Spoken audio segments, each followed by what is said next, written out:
네, 돈을 아는 남자 백영찬 팀장님의 시간, 하우머니 시간입니다. 네. 오늘은요, 지난주에 이제 신용관리법이었고, 오늘은 신용카드 관리법에 대해서 자세히 설명해 주신다고요?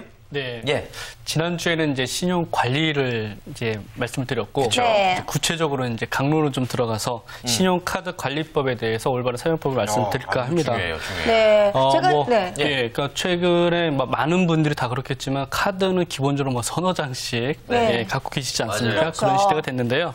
그러다 보니까 오늘은 신용카드의 올바른 사용법이 무척 중요해진 때가 되지 않았나 싶습니다. 네, 제 마음이 급해졌어요. 제가 신용카드를 정말 잘 써야 되는 그런 상황이기 예, 때문에 예. 오늘도 정말 많은 정보들을 좀 들어야 될 것 같은데요.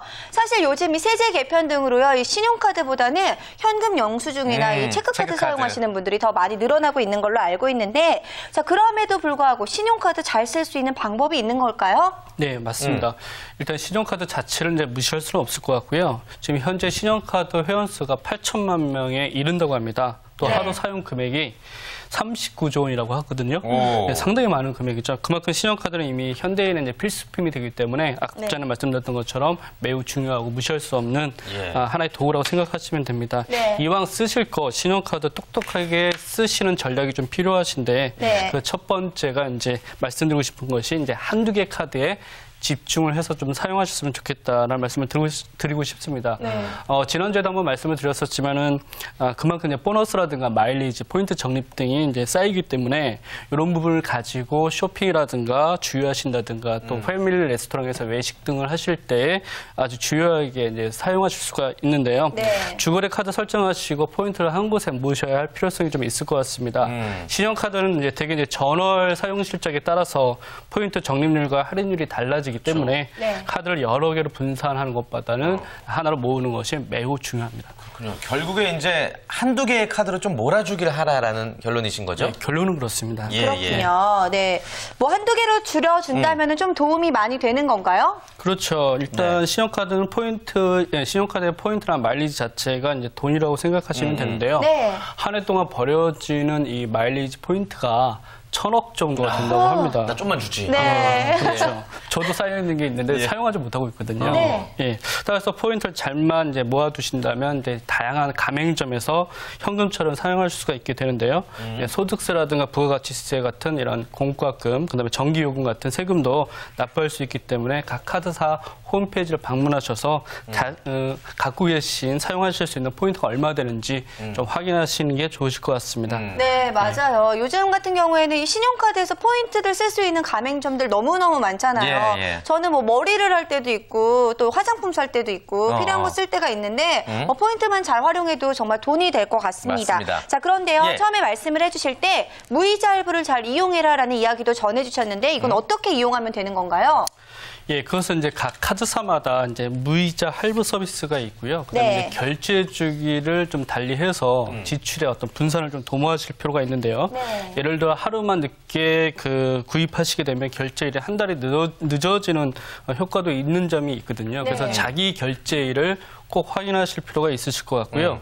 최근에 이제 많은 그 카드사들이 이제 3개월 무이자는 기본적으로 이제 주는 것 같습니다. 네. 3개월 동안은 수수료라든가 이자를 좀 내시지 않게 되니까 그만큼 내 용돈 정도가 이렇게 세이브가 네, 되실 네, 수가 네. 있는 거죠. 그래서 적절하게 분산하실 필요가 좀 있을 것 같습니다. 네, 결제일 같은 경우에도 보면은요, 뭐 며칠부터 며칠까지 사용한 것만 그 다음 달에 낸다, 뭐 이런 것들이 있으니까 잘 활용하라는 그런 그래요. 말씀이겠죠. 그렇죠. 모르시는 네. 분들 대부분 많으시거든요. 맞습니다. 네. 반드시 자신의 결제일과 자신의 그 사용 실적이 언제 적립이 되는지는 알아야죠. 예. 그나저나 그 연예계에도 이제 돈을 아는 남자 한 분이 계세요. 그 김생민 씨 아시잖아요. 네, 예. 알죠. 그분이 저한테 이런 얘기를 했어요. 저는 카드사에서 전화 와서 어떤 혜택을 알려주면은 거절을 못하고 다 이제 받아 쓰는 스타일이거든요. 네. 근데 김생민께서 저보고 야 대기업을 어떻게 이기냐 이런 얘기를 하더라고요. 그게 다 상술이라는 얘기던데 맞습니까? 어떤가요? 이거는 좀 조심스러운 부분인데요. 네. 단도직입적으로 말씀을 못 드리고 없지 않아 있다. 예. 분명히 그런 의도는 있는 거고요. 네. 다양한 어떤 그 고객들이 이해하시기가 힘든 뭐 리볼빙 서비스라든가 이지페이라든가 뭐 회전 결제 같은 어떤 용어들을 사용하시면서 어떤 서비스 가입을 이제 권하시게 되는데 정확한 약관에 대한 설명을 전화상으로 이해하시기 쉽지는 않으세요. 그래서 네. 대기업을 이길 수가 없는 거죠. 네. 그러시기 때문에 약관의 내용을 하시게 된다면 약관의 내용과 그 이자와 수수료에 관한 부분을 꼼꼼히 체크하셔서 가입을 하시더라도 하시는 게 좋으실 것 같습니다. 네, 급한 마음을 다음에 이용을 했는데 생각해보니까 이게 많은 수수료를 내고 있다라고 생각한다면 네. 어찌 본다면 좀 속는 마음이 들 것 같기도 한데요. 그래요. 사실 저희 주변에도 이 리볼빙 서비스 이용하시는 분들 굉장히 많이 계신 것 같은데 네. 리볼빙 서비스를 이용을 하면은 이게 신용 등급에도 문제가 있는 건가요?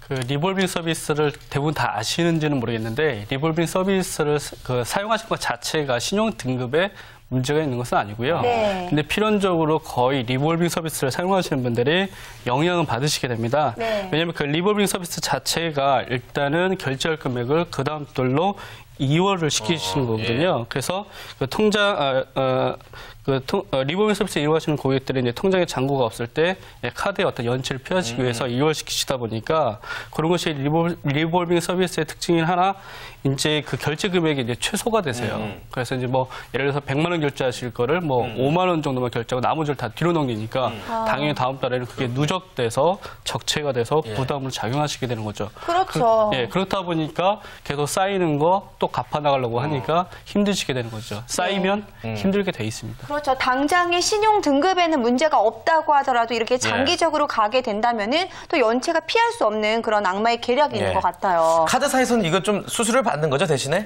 그렇죠. 이게 사용해보신 분들은 아시겠지만 리볼빙 서비스 자체가 수수료가 상당히 높습니다. 그래서 대부분 이제 저신용자분들이 이제 사용하시는 거다 보니까 낮게는 이제 5.9%에서 높게는 28.8%까지 수수료를 내셔야 되거든요. 그래서 이 수수료 부담이 상당히 크게 되는 거죠. 높은 이자를 낼 수밖에 없는 구조이다 보니까 이 눈덩이처럼 불어나는 이 빚을 감당하지 못해서 이제 파산하시는 분들이 이제 속출하시는 경우가 이제 왕왕 발생하시는 거죠. 네. 그렇기 그럼 때문에 리볼빙 서비스도요. 이 신용 등급에 따라서 이자가 다른 거예요? 당연히 다르죠. 아, 그렇군요. 자신의 신용 등급이 낮다라고 한다면 네. 절대로 더 이용하시면 안 될 게 바로 이 리볼빙 서비스일 것 같은데 네.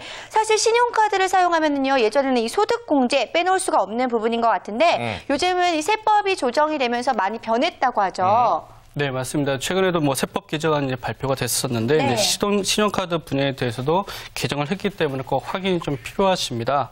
일단 우선 세법 개정안에서 이렇게 나타난 내용으로 보면 신용카드 소득 공제율이 좀 떨어졌어요. 네. 그래서 20%에서 15%로 인하가 됐습니다. 반면에 체크카드의 소득 공제율은 30%로 그대로 유지가 됐습니다. 그러니까 네. 이제 신용카드에 대한 혜택은 줄이고 체크카드에 대한 혜택들은 이제 늘려가는 이제 추세가 되는 거죠.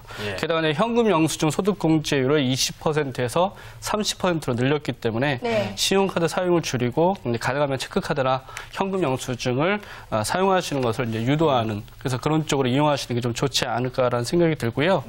그렇다고 해서 이제 무조건 이제 체크카드만 이제 사용하시고 고집하시다 보면 여러 가지 또 다양한 혜택들은 또 못 보실 수도 있어요. 그래서 신용카드와 겸해서 같이 이렇게 균형 있게 사용하시는 것이 전주에도 말씀드렸지만 신용관리 그런 쪽에서 이제 좋은 점들이 있으니까 병행해서 균형 있게 사용하시는 것을 권해드리고 싶습니다. 네. 사실 뭐 누구나 똑같은 돈을 지출한다고 했을 때 꼭 정보를 많이 아시는 분들은 똑같이 돈을 쓰더라도 좀 저축을 더 많이 한단 말이에요. 네, 그렇죠. 하우머니 시간을 통해서 여러분들도 현명한 소비 또 현명한 신용카드 사용법을 익히시기를 바라겠습니다.